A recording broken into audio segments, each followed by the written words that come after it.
right, so I'm going to go right to the thesis statement that you had in the article. You said Trevor Lawrence has to improve his decision making, especially when under pressure and on third down, and take care of the ball. That's a little bit for a guy going into his fourth season to do all at once, right? Well, it's part of the process of learning how to play quarterback at the NFL level. I think the basic theory that I use is I still see the ceiling for Trevor Lawrence as being unlimited. He's talented. We all thought coming out. I remember going to Clemson 2 or 3 times. I think everybody still believes that. At some point, you do have to progress, and we all understand year one was kind of a wash with the situation the Jaguars were in. But he's got to get better, and I think he'd be the first to admit. I mean, his completion percentage, especially in the on third down, it's a struggle for him. He's made some turnovers last year that just make you shake your head. Having said that, I think Doug Peterson can give him more answers. I think a receiver group, which is now changed, can give him some more answers. So I think there's obviously a lot there to be gained, but at some point you do have to progress. Hi, Randy. When you do these evaluations for quarterbacks, whether it's Trevor or somebody else, how much do you find yourself accounting for injuries, which is, of course, everyone's favorite excuse, but secondly, the play of offensive line? Well, I think it's definitely a factor. Just as much so is the system itself and the answers that the system gives the quarterback. Having played the position myself in college and grown up in the NFL for years, I think these quarterbacks all are limited by what their system gives them, and that includes the players around them. So it's an organizational success or failure, in my opinion, more times than not at the quarterback position. But, yeah, and I think I noted in the story that Trevor did play through some injuries last year that are not normal. We all know he's tough. We all know he's physical. We all know how he throws his body around. It sometimes reminds me of Josh Allen, but Josh Allen weighs 250 pounds. So he's a different cat, and I don't think Trevor is going to make a living continuing to throw his body or to get hurt. He's just going to have to take some precaution for that. But I agree with you. The offensive line has to be better, but so does the protection scheme. So does how we deal with blitzes. So does hitting the checkdowns and taking the easy throws sometimes. Those all go into exactly what you're talking about. Now, Randy, you mentioned a bit ago that first year, and in the article you also mentioned that and how it was kind of a wash, but we've seen this trajectory of quarterbacks that have been able to sit behind someone. We saw it with Jordan Love. We've seen it with Patrick Mahomes. Obviously, there's outliers, but being able to sit and kind of develop behind somebody has definitely helped. So how much have you seen that affect some of these quarterbacks that have developed properly, and when do we stop talking about year one here in Jacksonville?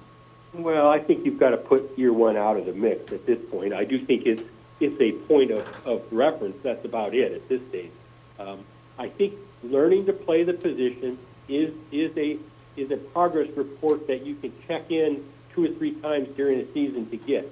I think the biggest thing at the end of the day for me in looking, and I looked at a ton of film on Trevor, he's still got to find a way to slow this game down to where his patience is exhibited. And when I mean patience, he's got to be quick but not hurry. That's the old John Wooden theory, right? But it's so true.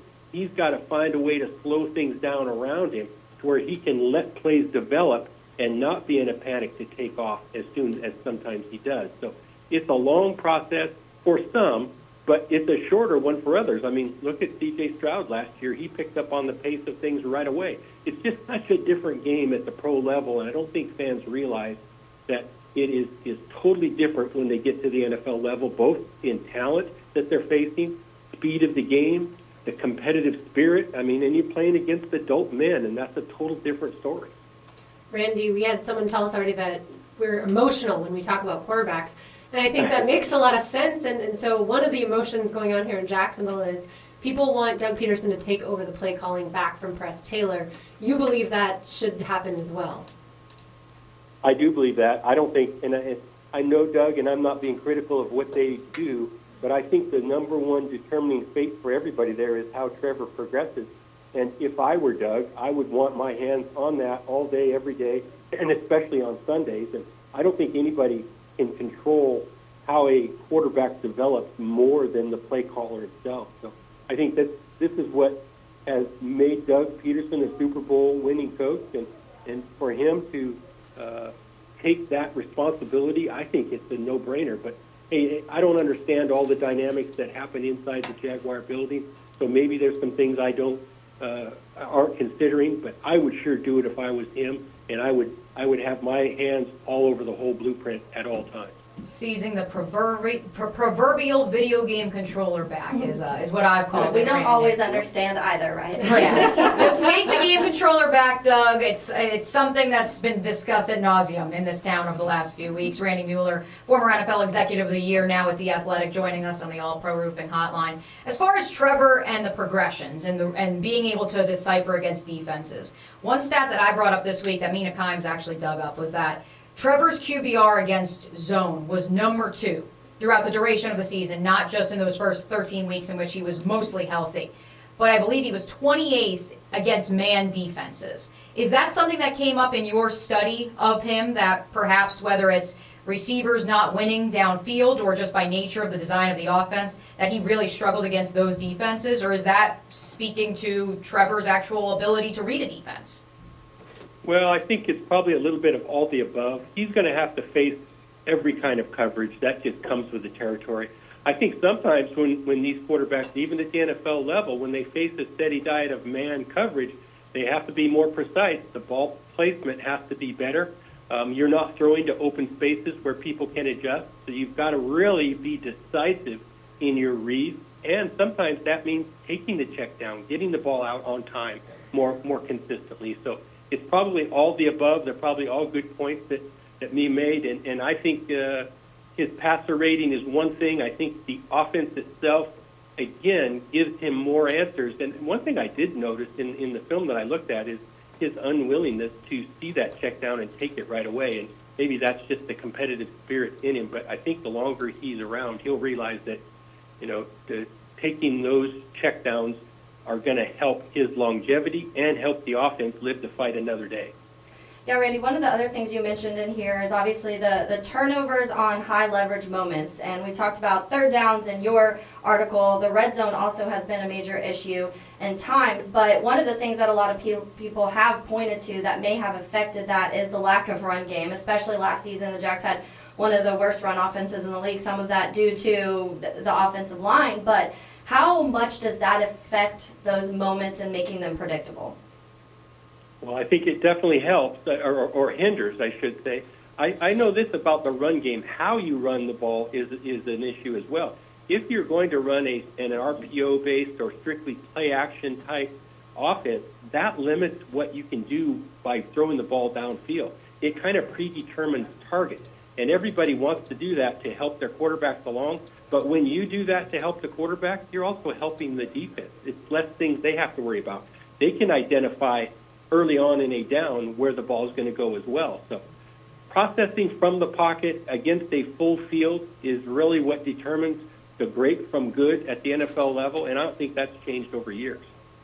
All right, Randy, Jordan Love, Tua Tagovailoa, Trevor Lawrence, all in line to potentially get contract extensions. Who would you give the contract extension to the fastest? Well, for my money, I think Jordan Love has made the most progress in the areas that are important to me. Now, they may be different for somebody else. It may be different for Doug or different for Trent or somebody understanding what the Jaguars want to do. I think I've seen enough from Jordan Love to tell me, one, he can make all the throws. Two, he doesn't need a clear pocket or a clean pocket all the time. But three, he can process coverage and get the ball out on time to the right guy. Those are the critical issues for me. It may be different for somebody else. So of those people, I think when you consider all of those criteria, for me, Jordan Love, I would have no problem signing right now and probably sooner rather than later. As far as the dollars and cents go, Randy Mueller, a couple more for him on the All Pro Roofing Hotline. It's interesting because we saw that $55 million number with Joe Burrow. And obviously so much of this is dependent on what percentage of the cap the quarterback position receives, and that's kind of what these agents are using to compare apples to oranges. Do you think that we will see a $60 million quarterback in this cycle, or is that something we don't see for the next few years, especially accounting for post-COVID, perhaps the cap number finally coming back to equilibrium, if you want to call it that? Well, I don't think we'll see those kind of numbers this time around. Now, maybe in time as the cap continues to go up, I think this depends on the player. I know there's a lot of narrative that says, well, he's the next free agent, so he's going to get top of the market. Not necessarily. And I think that's when teams get in trouble, when they overpay, when they pay good at a great level. That's the struggle. And to do that, to combat it, you've got to have options. And that's where I wish teams would really have some more foresight, and they better have another guy in line or another option in line so you don't have to pay $60 million. And again, I'm not against these guys getting their money, but my years in the NFL as a GM, the worst deals I ever made, regardless of position, were the ones where I didn't have any options. I was stuck. And therefore, I'm an options guy, and I'm always going to draft a quarterback in this case every other year for sure. I'm going to have somebody in the pipeline that, hey, or a plan as to another option. I thought the Vikings were a great example of that this year. They walked away from the Kirk Cousins deal and really didn't have a lifeline to all of us, but they did because they had a deal with Sam Darnold. They were going to draft a guy in the first round. As it turned out for them, that may be the blueprint for finding your quarterback answer, is that you've always got to be churning to find options. So from the viewpoint of the Jaguars, Randy, would you pay Trevor before the season started, or would you want to see more throughout and take the chance of the contract after? Well, this is just my opinion, but I would wait as long as I could in this regard, just because I think talent only takes you so far in this business, and you've got to eventually develop and become a player that matches that talent. And with Trevor, again, I think he's got it in him. It just hasn't been seen, or it's not as evident to some of us who watch a lot of tape. So I would probably pump the brakes a little bit, but understanding, unless you could make a deal that makes sense to both sides, which nowadays is hard to do, that may be pie in the sky thinking, I would wait if I could and just see how this next season plays out.